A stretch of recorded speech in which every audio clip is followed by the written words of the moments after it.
오늘 우리 함께 볼 말씀의 제목을 읽어볼까요? 시작. 야곱을 선택하신 하나님.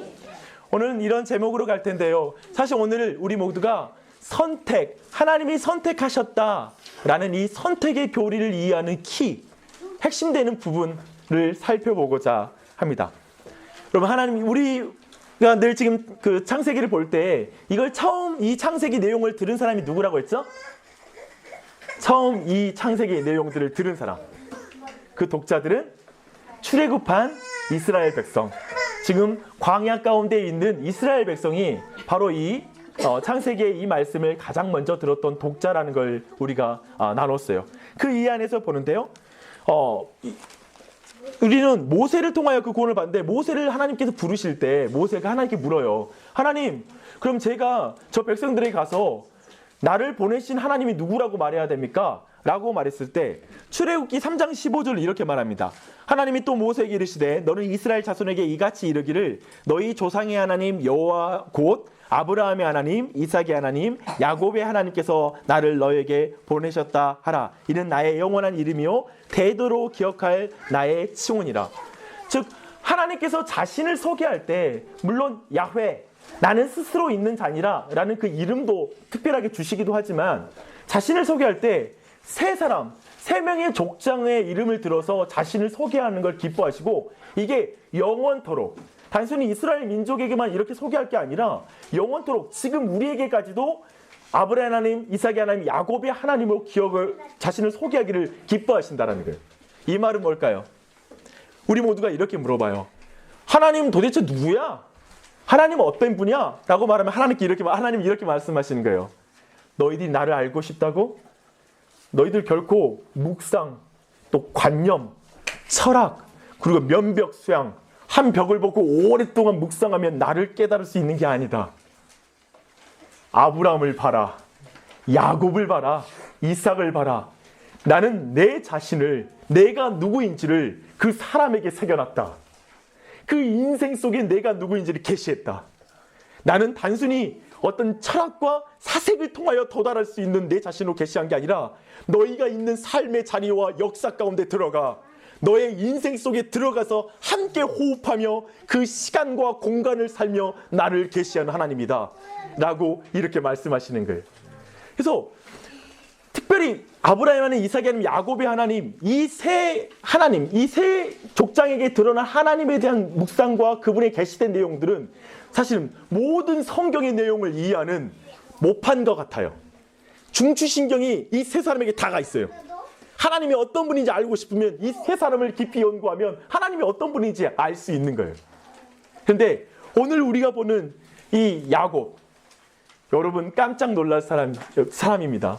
사실 성경을 읽다가 어떻게 이런 사람이 족장이야? 어떻게 세 명의 족장, 그 위대한 족장, 거룩한 성경에 어떻게 이런 사기꾼, 야곱이라는 뜻이 뭐냐면 사기꾼이거든요. 약탈자, 속이는 자라는 뜻을 가지는데 어떤 이런 인간, 된데미가 안 되는 인간이 여기에 들어가 있어 라고 생각하는 인물이고요. 또 한 가지는 야곱과 에서의 경쟁, 그 형과 동생 간의 장자권을 두고 싸우는 그 경쟁은 치열해요. 정말 인생 궁상, 인생들의 어떤 우리가 주위에서 널려 있는 사람들의 그 전형적인 모습들을 가진 이 두 사람의 경쟁이 성경에 기록되어 있어요. 사실은 성경을 거룩한 경전이라고 믿고 대하는 사람들은, 많은 사람들은 이런 본문을 대할 때 당혹스러워요. 이렇게 속고 속이는 이야기가 들어있는 것에. 그런데 이 모든 내용이 들어가 있어요. 저는 질문을 하고 싶어요. 왜 이렇게 구체적으로 이 에서와 그리고 야곱의 됨됨이, 인간성에 대해서 이렇게 성경이 구체적으로 기록하고 있을까요? 이렇게 자세하게 기록하고 있을까요? 그 답은 이것입니다. 오늘 이 제목이에요. 야곱을 선택하신 하나님에 대해서 가르치기 위해서 매우 자세하게 기록해요. 뭐냐면 야곱과 에서의 됨됨이로 그를 선택한 게 아니라, 그리고 버린 게 아니라 하나님의 전적인 주권 가운데 선택했고, 그리고 그 선택을 하나님께서 끝까지 지켜나가신다. 어떻게 지켜나간지 봐라. 온갖 속임수와 인간들의 경쟁 속에서 나는 내 언약을 지켜가고 내가 선택한 자를 하나님 사람답게 족장답게 난 빚어간다 라는 걸 가장 잘 드러내고 있는, 어쩌면 저는 세 족장 중에 야곱이 제일 와요. 제 마음에 와닿아요. 너무 친근해요. 제 인생 속에 보는 거예요, 매일. 그리고 제 삶 속에서 보는 거고요. 네, 이 하나님에 대해서 같이 배울 텐데요. 오늘 이 선택에 대해서 배워나갈 때 그 내용이 어떤 우리에게 은혜를 준지, 그 은혜가 우리 모두에게 전달되었으면 좋겠습니다. 오늘 말씀 가운데 이제 야곱을 복중에서 선택하는 장면이 나오잖아요. 근데 우리가 기본적으로 이 오늘 사건의 처음에 출발 이야기 들어보면 이삭과 리브가가 결혼을 했잖아요. 근데 아이를 낳는 문제가 또 문제가 걸려요. 아브라함처럼. 아브라함은 아이를 낳는 그 연수가 약속받고 나서 25년이 지나고 나서 아이를 낳잖아요. 근데 여기도 20년이 걸려요. 40세에 결혼해서 60세에 지금 첫째 아이들을 지금 얻은 거예요. 그러니까 20년 동안 아이 낳지 못하는 문제가 한데, 성경은 뭘 강조하냐면 기도해서 낳은 아이라는 걸 강조해요. 그게 뭐냐면 너희들이 육체적으로 건강해서 성관계를 가져서 낳은 아이가 아니라 철저하게 하나님께서 주신 아이다. 이삭과 동일하죠. 이삭 또한 철저히 하나님께서 주신 아이라는 것을 그 아브라함과 사라가 완전히 생산 능력이 사라졌을 때 아이를 주심으로 드러내시잖아요. 근데 여기 본문도 철저히 기도함으로 얻은 아이라는 사실을 20년 동안 아이를 얻지 못한 과정 속에서 그걸 가르쳐 주고 있는 것이죠. 근데 이번에는 좀 아브라함과 이삭과는 좀 다른 양상의 일이 벌어져요. 뭐냐면 쌍둥이가 뱃속에 있는 거예요. 근데 이 쌍둥이가 뱃속에서부터 복중 혈투를 벌이는 거죠. 뱃속에서 난리가 나는 거예요. 막 지금 임신을 해서 저는 기본적으로 곧바로 여러분 제 몸의 형상에서 그 임신한 리브가의 상태가 그대로 드러나죠. 이런 상태 막. 근데 이 복중에서 막 서로 치고 박는 거예요. 생각해봐요. 애기가 치고 막 지금 내가 먼저 나올 거야, 내가 형이 될 거야 하면서 싸우고 있는 거예요. 이렇게 너무 뱃속에서 너무나 요란하니까 정말 얼마나 요란했는지 이 리브가가 하나님 앞에 기도하잖아요. 그 가운데 하나님께서 그에게 알려줘요. 내 복주에는 두 민족이 있다. 즉 두 아이가 지금 쌍둥이가 있다라는 거 알려주는 거예요. 쌍둥이가 있는데 그 중에 한 아이, 작은 자가, 늦게 태어나는 자가 더 큰 자가 될 것이다. 더 강한 자가 될 것이다는 걸 하나님께서 말씀해 주시는 거죠. 근데 여기서 우리 모두가 생각하는 건 하나님께서 어떻게 뱃속에 있을 때부터 작은 자가 큰 자가 될 거라고 선택하실 수 있지? 이 부분에 대해서 생각하는데 사실 이 부분이 야곱과 에서 이 모든 이야기를 읽는 키예요. 키 구절이에요. 하나님께서 야곱을 선택했다라는 것이 키예요. 로마서 9장으로 가보십시다. 로마서 9장에는 야곱의 인생에서 핵심적으로 야곱 인생이 뭘 드러내려고 하는가, 그 핵심 구절이 나와 있어요. 다 함께 읽겠습니다. 시작. 그뿐 아니라 또한 리브가가 우리 조상 이삭 한 사람으로 말미암아 임신하였는데 그 자식들이 아직 나지도 아니하고 무슨 선이나 악을 행하지 아니한 때에 택하심을 따라 되는데 하나님의 뜻이 행위로 말미암지 않고 오직 부르시는 이로 말미암아 서게 하려 하사 리브가에게 이르시되 큰 자가 어린 자를 섬기리라 하셨나니 기록된 바 내가 야곱은 사랑하고 에서는 미워하였다 하심과 같으니라. 그런즉 우리가 무슨 말을 하리요? 하나님께 불의가 있느냐? 그럴 수 없느니라. 로마서 9장은 이 사건을, 야곱에게 있었던 이 사건을 철저하게 하나님의 택하심, 전적인 하나님의 주권적인 택하심, 그것을 강조하기 위해서 지금 에사와 그리고 야곱의 이야기를 가지고 나오는 것을 볼 수가 있어요. 여기서 우리에게 생기는 질문이 있어요. 하나님 어떻게 보지도 않고 선택하실 수 있죠? 어떻게 선과 악을 이미 선택하지 않고 그 사람의 행위를 하나도 보기 전부터 어떻게 한 사람을 선택할 수 있는 거죠? 불만 많습니다. 이런 거예요. 지금 경기를 출발하려고 하는 거예요. 우리 승범이, 승찬이, 그리고 다엘이, 우리 어린 친구들이 지금 50m 달리기 경주를 하려고 스타트 라인에 섰어요. 근데 갑자기 방송이 나와요. 예. 이번 경기는 승범이가 1등하는 것으로 결정됐습니다. 승범이가 1등 나기로 결정했으니까요. 예, 뛰지 않으셔도 될 것 같아요. 뭐 이런 느낌? 어쩌면 이 말을 한다면 여러분 어떨 것 같아요? 말도 안 돼요. 어떻게 이럴 수 있죠?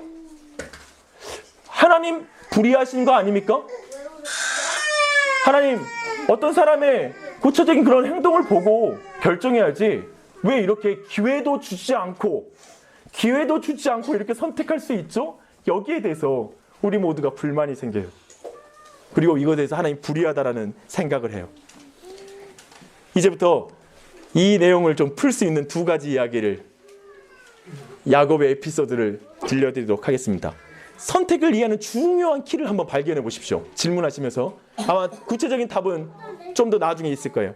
하지만 또한 오늘 이야기에서 여러분이 선택의 교리에 대해서, 하나님이 선택하시는 것에 대해서 여러분 모든 게 풀리지 않을 거예요. 성경은 특별히 우리의 모든 궁금증에 대해서는 풀지 않아요. 감춰진 것도 있어요. 그렇지만 여러분들 거기까지 한번 가보십시다. 여러분, 그리고 또 한 가지 여러분이 이제 이야기를 들을 텐데요. 여러분이 하나님이라면 누구를 선택할지 한번 생각해 보세요. 야곱인지 에서인지 한번 선택할지 한번 여러분이 생각해 보시고 그러면서 한번 들어보면 좋을 것 같습니다. 첫 번째 이야기는 25장 27절로 34절이에요. 우리 25장 27절로 34절 말씀입니다. 읽겠습니다. 그 아들이 장성함에 에서는 익숙한 사냥꾼이었으므로 들사람이 되고 야곱은 종용한 사람이었으므로 장막에 거주하니 이삭은 에서가 사냥한 고기를 좋아하므로 그를 사랑하고 리브가는 야곱을 사랑하였더라. 야곱이 죽을 쏘았더니 에서가 들에서 돌아와서 심히 피곤하여 야곱에게 이르되 내가 피곤하니 그 붉은 것을 내가 먹게 하라 한지라. 그러므로 에서의 별명은 에돔이더라. 야곱이 이르되 형의 장자의 명분을 오늘 내게 팔라. 에서가 이르되 내가 죽게 되었으니 이 장자의 명분이 내게 무엇이 유익하리요? 야곱이 이르되 오늘 내게 맹세하라. 에서가 맹세하고 장자의 명분을 야곱에게 판지라. 야곱이 떡과 팥죽을 에서에게 주매 에서가 먹으며 마시고 일어나 나갔으니 에서가 장자의 명분을 가볍게 여김이었더라. 네. 여기서 이 첫 번째 에피소드에서는 에서와 야곱이 매우 주도적으로 나오는 이야기예요. 둘 사이에 있었던 사건인데요. 근데 여기서 에서의 됨됨이는 어떻게 나타나요? 팥죽 한 그릇에 장자의 명분을 파는 거예요. 여기서 장자의 명분은 아브라함의 언약을 이어받는 특별한 의미의 장자권이에요. 단순히 재산권의 문제가 아니에요. 근데 이 장자의 명분을 매우 가볍게 여기는 거예요. 팥죽 한 그릇이에요. 매우 지금 순간의 만족을 위해서 그 약속과 언약을 내팽개칠 정도로 매우 하나님의 언약과 하나님의 말씀을 귀하게 생각하지 않는 사람이에요.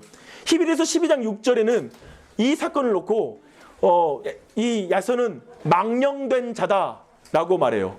아주 불경건한 자다라는 그런 평가를 하고 있어요. 뭐냐면 그가 생각할 때 뭐냐면 명분뿐이더라라고 말을 표현해요. 뭐냐면 아브라함의 언약, 아이고 우리 할아버지 그치? 할아버지 그 밭대기 하나 사고 그리고 아들 하나 낳아놓고 무슨 모래와 같은 자손을 만들어?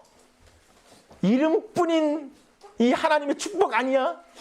이름뿐인 하나님의 언약 아니야? 이렇게 말하면서 무시하는 거예요. 무슨 우리 아빠가 무슨 언약의 자손? 우리 엄마가? 어쩌면 이런 마음 가운데 매우 가볍게 언약을 이름뿐이라고 생각했어요. 믿음이 없는 거예요. 이 에서라는 사람은 하나님을 경외하지 않는 사람이에요. 그런 아들이에요. 특별히 그 부분은 26절 34절에 이 사람이 해적석의 여인과 결혼해요. 사실 결혼 문제는 성경에서 중요하게 다뤄요.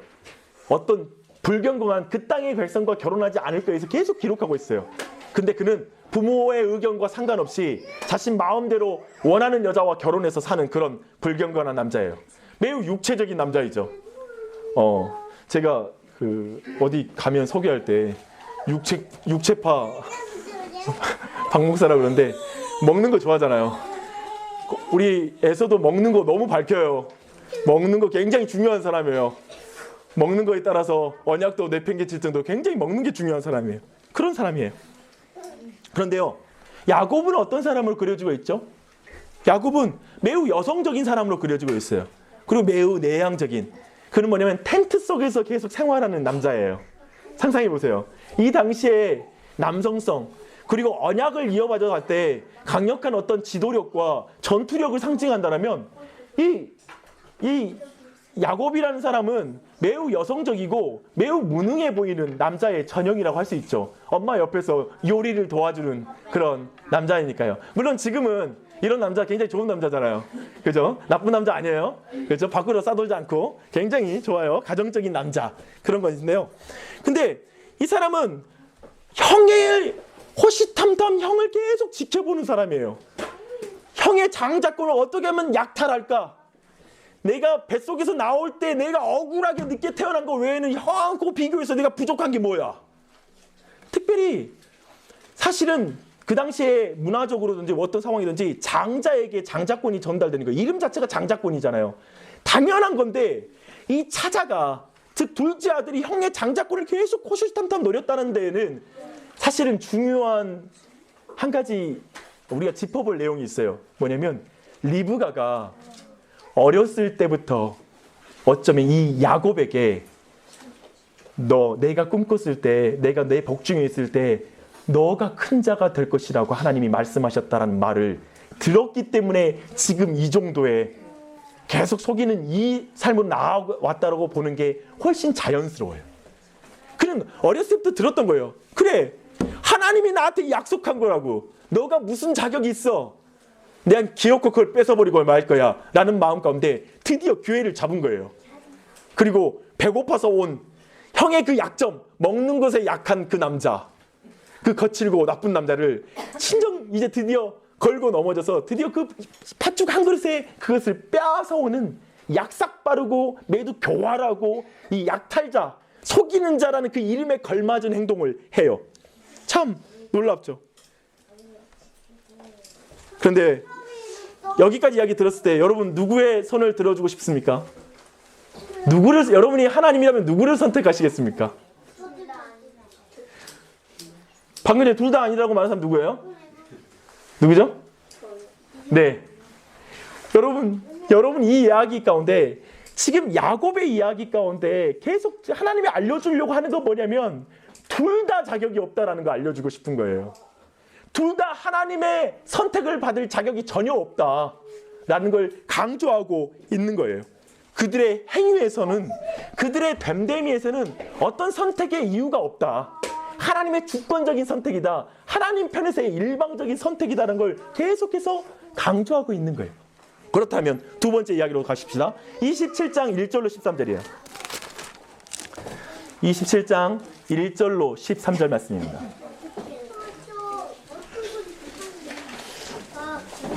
말씀 제가 한 절 읽고 여러분이 한 절 읽는 걸로 할게요. 1절부터 13절, 13절은 함께 읽습니다.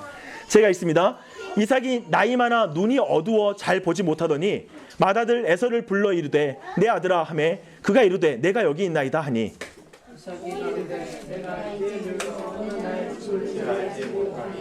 그런즉 내 기구 곧 화살통과 활을 가지고 들에 가서 나를 위하여 사냥하여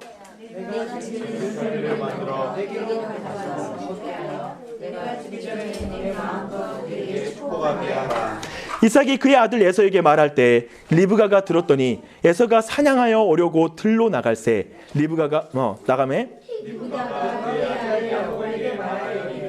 내 아버지가 내 형 에서에게 말씀하시는 것을 내가 들으니 나를 위하여 사냥하여 가져다가 별미를 만들어 내가 먹게 하여 죽기 전에 여호와 앞에서 내게 축복하게 하라 하셨으니 그런즉 내 아들아 내 말을 따라 내가 내게 명하는 대로 염소떼에 가서 거기서 좋은 염소 새끼 2마리를 내게로 가져오면 내가 그것으로 내 아버지를 위하여 그가 즐기시는 별미를 만들리라.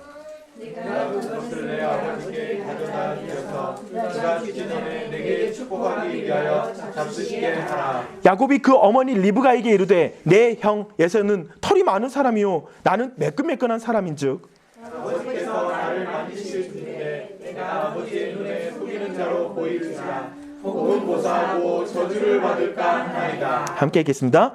어머니가 그에게 이르되 내 아들아 너의 저주는 내게로 돌리리니 내 말만 따르고 가서 가져오라. 이 두 번째 에피소드를 주도하는 인물로 보이는 건 아버지 이삭과 어머니 리브가예요. 뭐냐면 축복하는 진짜 축복권을 가진 자는 이삭이죠. 이삭을 통해서만 축복이 전달될 것이고, 또 한 가지 전체 이 판을 그리고 있고 이것을 지금 이끌어가고 있는 모략은 누구에게 나오죠? 리브가에게서 나와요. 그런데 이 리브가와 이삭은 어쩌면 이 야곱과 에서의 싸움의 대리전이에요. 두 사람이 지금 이 가운데 함께 싸우고 있는 그런 모습을 보여주고 있어요.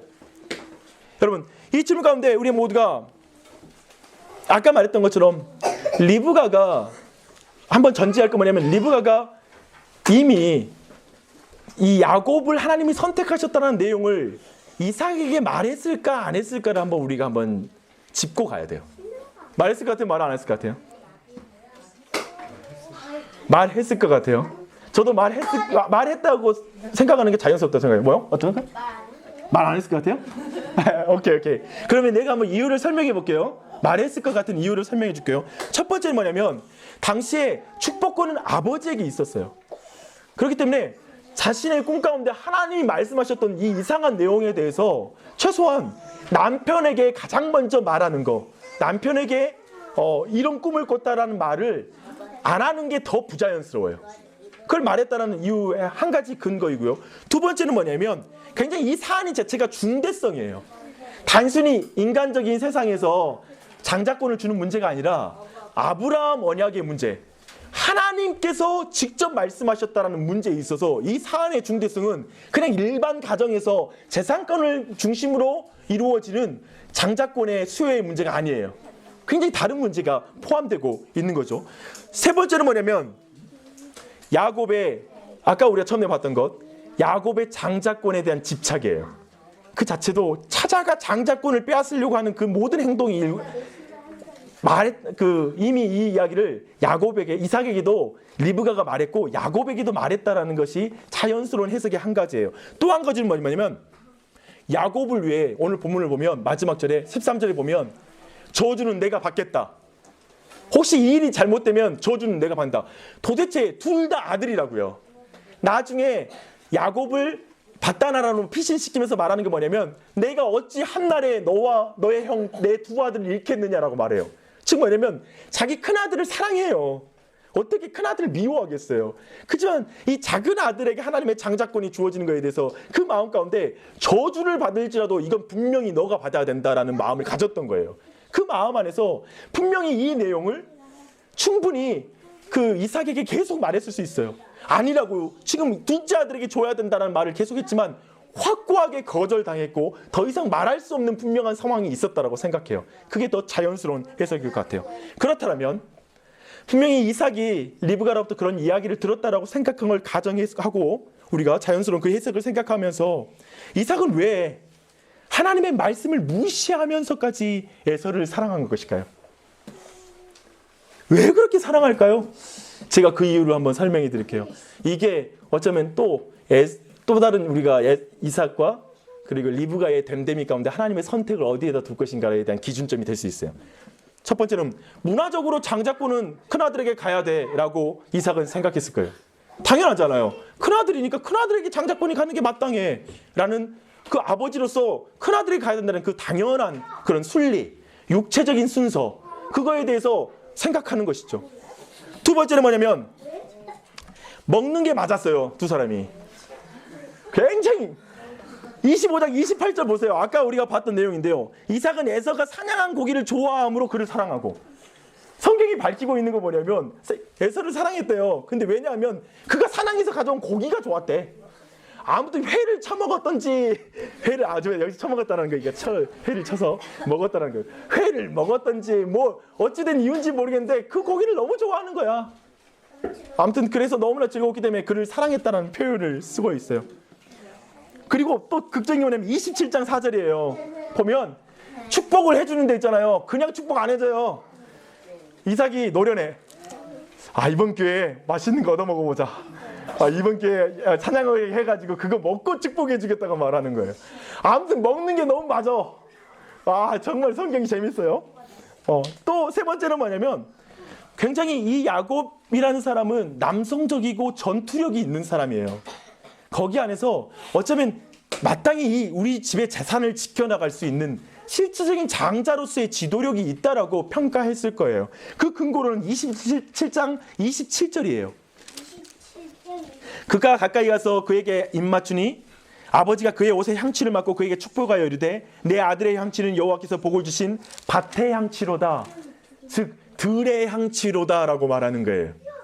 즉 야곱이 그가 외부 가운데 그렇게 전투하고 그 거친 들을 지나다니는 그 남자의 향기, 그 거침 속에서 살아남을 수 있는 이 생존 능력, 그 텐트가 아니라 세상 속에서 모든 걸 뚫고 나갈 수 있는 생존 능력이 있는 이 에서가 장자권을 받는 게 마땅하다.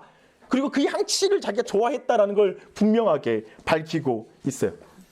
그런데 이 정도에서 리브가의 야곱을 향한 사랑의 이유를 보죠. 왜 그럴까요? 아까 봤던 25장 28절에는 이유가 없어요. 아빠는 먹을 것 때문에 에서를 사랑했는데 엄마는 이유가 없이 야곱을 사랑했다라는 그 말만 표현하고 있어요. 아마 이 리브가는 다만 하나 자신에게 말씀하신 그 장자권이 야곱에게 가야 된다라는 그 생각을 했을지 몰라요. 어떤 완전한 어떤 경외감은 아니지만 그 약속에 대해서 분명히 자신 믿고 있는.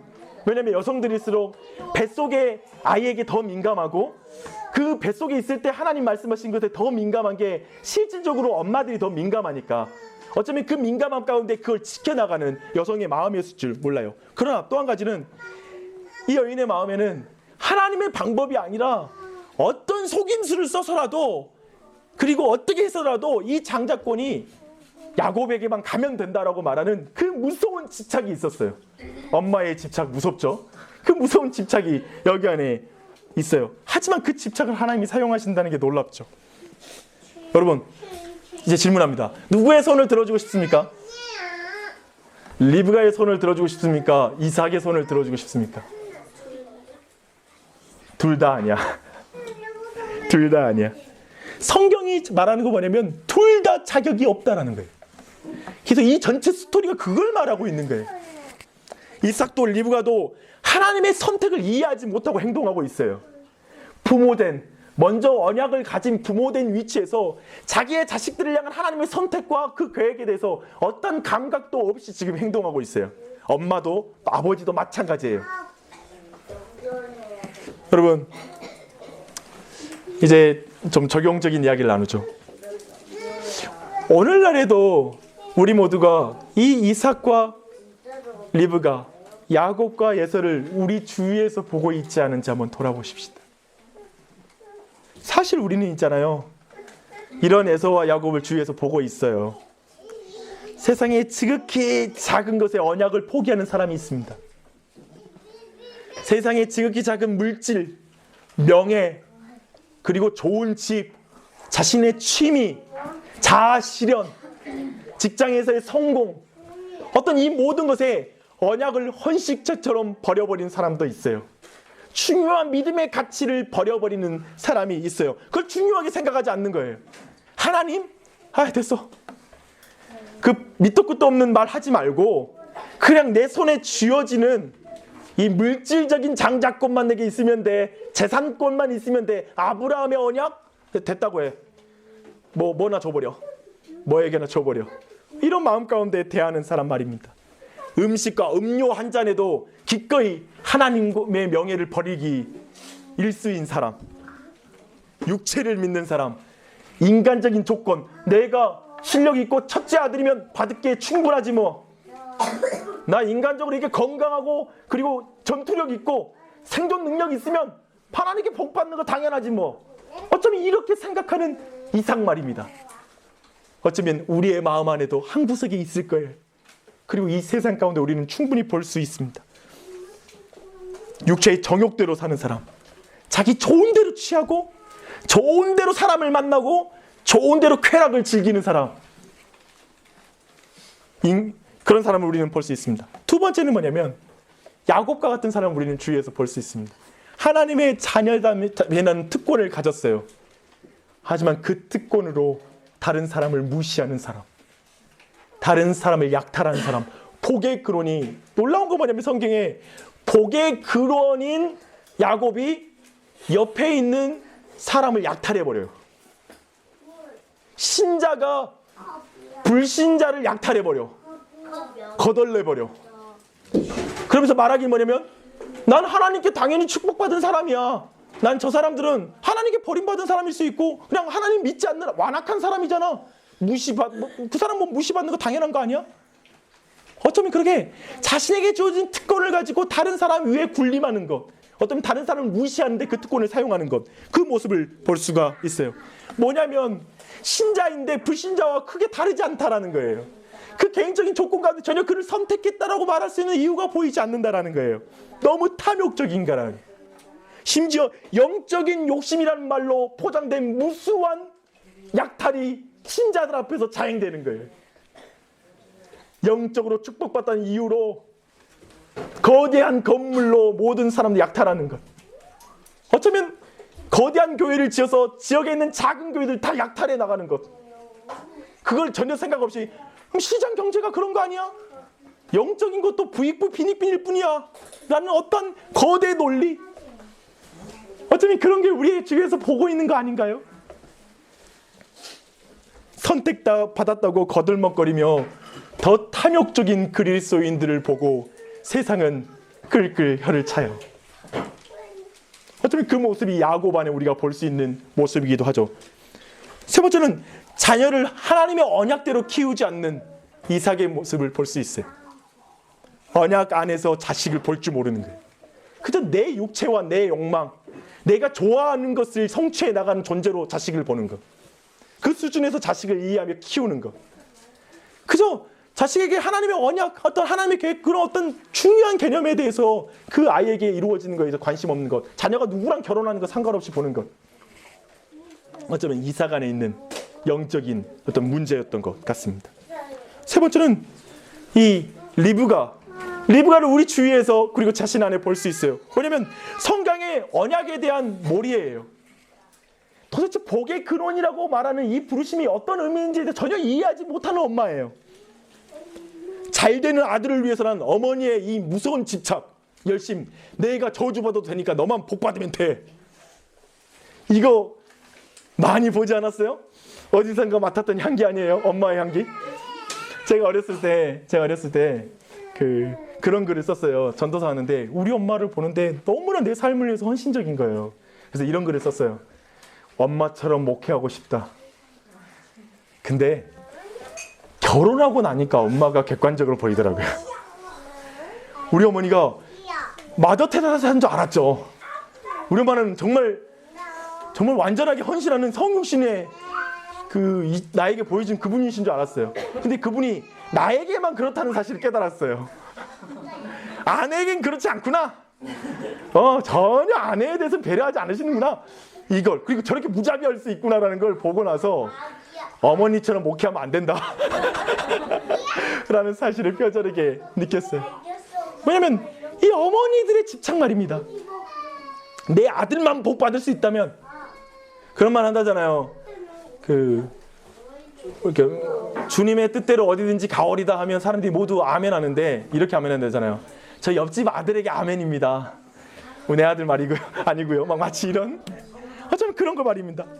속임수로 하나님의 언약을 약탈해도 좋다 생각하는 거죠. 복에 대한 집착이 얼마나 큰지, 그 집착스러운 엄마의 기도, 영적인 경쟁을 선한 경쟁이라고 말하면서 그저 떼어버리는 그것. 성경이, 그러나 이 모든 네 가지 부류, 어쩌면 우리 안에 있을 수 있지만 지금 이게 핵심이 아니라요. 성경이 가르치고자 하는 오늘 본문의 핵심은 뭐냐면 모두 하나님의 선택을 받을 자격이 없다. 하나님의 언약을 이룰 자격이 없다. 언약을 성취할 자격이 없는 자들이다 라는 걸 계속 강조하는 거예요. 그렇지만 하나님이 야곱을 선택했다. 그것을 하나님이 어떻게 이루어 가시는지를 보여주는 게 야곱의 전생이에요. 그걸 보여주고 있습니다. 로마서 9장 15절로 18절, 아까 처음에 봤던 그 로마서 말씀을 이어서 볼게요. 다 함께 읽겠습니다. 시작. 모세에게 이르시되 내가 긍휼히 여길 자를 긍휼히 여기고 불쌍히 여길 자를 불쌍히 여기리라 하셨으니 그런즉 원하는 자로 말미암음도 아니요 다른 박질하는 자의 말미암도 아니요 오직 긍휼히 여기시는 하나님으로 말미암음이니라. 아멘. 아멘. 철저히 뭐냐면 내가 긍휼히 여길 자를 긍휼히 여긴다. 내가 불쌍히 여길 자를 불쌍히 여긴다. 나는 오직 긍휼히 여기시는 하나님으로 말미암아 선택된 것을 믿으라. 난 그 하나님이다. 모든 선택의 주권은 나에게 있다. 너희들의 행위에 있지 않다. 됨됨이에 있지 않다. 바리새인들 너희들의 지식과 혈통에 너희들에게 어떤 구원의 근거가 있는 게 아니라 나의 긍휼로 말미암아서만 구원을 받는다라는 걸 철저하게 강조하고 있는 거예요. 자격 조건을 본다면 야곱이 선택받을 이유가 전혀 없어요. 사실 성경이 그려주고 있는 건 야곱이 더 선택받을 자격이 없다라는 걸 에서랑 비교하면서 더 보여주고 있어요. 더 자격 없는 리브가예요. 리브가는 아내일 뿐이에요. 축복권은 이삭에게 있어요. 그렇다면 이삭의 결정대로 가는 게 맞아요. 그런데 하나님께서는 그 모든 걸 깨뜨리고 혈통과 장자의 찾아와 장자의 순서와 그리고 됨됨이와 모든 걸 넘어서서 복중에서 선악을 행하기 전에 선택하였다라는 하나님의 긍휼히 여기신 그분의 주권적 선택을 강조하고 있는 거예요. 이제 마무리하겠습니다. 여기서 다시 한번 여러분의 질문으로 돌아갑니다. 선택 교리는 매우 불쾌한 교리예요. 이 안에 있는 많은 사람 또한 아니야 그래도 이건 하나님 불의하신 거야. 매우 불쾌하게 짝이 없는 성경 내용 아니야? 라고 생각할 거예요. 그러나 이 사실을 기억하십시오. 선택 교리는 자신이 죄인이라고 생각하지 않는 자에게는 매우 불쾌한 교리예요.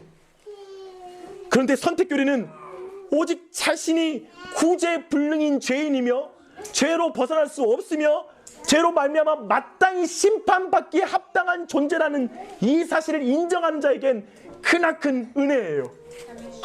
평생 동안 계속 반복해서 감사드리는 이유, 내가 잘나서가 아니라 내가 뛰어나서 여기에 있는 게 아니라 내가 좀 행위가 온전하기 때문에 그런 게 아니라 우리 가족이 모태신앙이기 때문이 아니라 철저하게 하나님의 은혜로 내가 선택받아 여기 있는 거야. 하나님 감사합니다. 하나님만 영화로워지십시오라고 고백하게 되는 교리인 거예요. 그래서 선택 교리는 불의한 가르침이 아니에요. 왜냐하면 에서고 야곱고 모두 죽어 마땅한 죄인이었고 선택받기 전혀 합당하지 않는 존재에서 출발한 교리예요. 그 둘 다 하나님이 선택하지 않아도 돼요. 이게 전제되는 거예요. 그 둘 다 마땅히 심판하고 선택하지 않아도 되는 자들인데 그 중에 한 사람을 부른 것은 하나님의 긍휼이에요. 불의가 아니라 그분의 긍휼이에요. 이것이 바로 선택교리의 핵심이에요. 그 키입니다. 여러분 물어볼 거예요. 왜 하나만 선택하세요? 왜 모든 사람을 선택하지 않으세요? 그렇게 묻는다라면 이렇게 대답할 수 있어요. 어떻게 한 사람이라도 선택할 수 있죠? 어떻게 한 사람이라도 하나님이 선택할 수 있죠? 나도 죽어 마땅한데, 모두 죽어 마땅한데 어떻게 나를 선택할 수 있습니까? 라고 말하는 거예요. 선택이 하나님 마음대로 보이십니까? 뭐야? 이거 불의한 거 아닙니까? 그런지 우리 하나님께서 불의한 거 아닙니까? 너무 자기 마음대로 임의적인 결정 아니에요? 이렇게 질문할 거예요. 그런데 기억하십시오. 선택이 하나님 마음대로라고요? 예수 그리스도를 통하여 자신이 죽으심으로 말미암아 하시는 선택인데 어떻게 가볍게 선택해요? 어찌 이 선택이 가볍고 쉬운 선택입니까? 이 선택은 예수 그리스도의 생명을 드리면서 선택한 선택이라고요. 이 사실을 기억하십시다. 여러분, 세상 사람과 우리의 차이는 뭘까요? 다른 차이 하나도 없어요. 하나님이 선택해 주신 은혜밖에 없어요. 야곱의 인생 이렇게 볼품없이 멈추지 않아요. 다음 주에 연속된 설교 안에서, 다다음 주에 할 텐데요, 설교 안에서 야곱이 여기에 머물지 않고 족장다워지는 그 과정을 겪는 걸 살펴볼 거예요. 그런데 우리가 기억할 건, 여러분, 인생 살면서 느끼지 않으세요? 불신자보다 더 악한 나를 보지 않아요? 정말 못된 나를 보지 않으세요?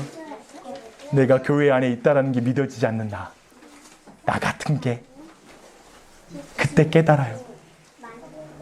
나 때문에 여기 있는 게 아니라 하나님의 선택 때문에, 하나님 날 불러줬기 때문에 여기 있습니다 라고 말하며 겸손해져요.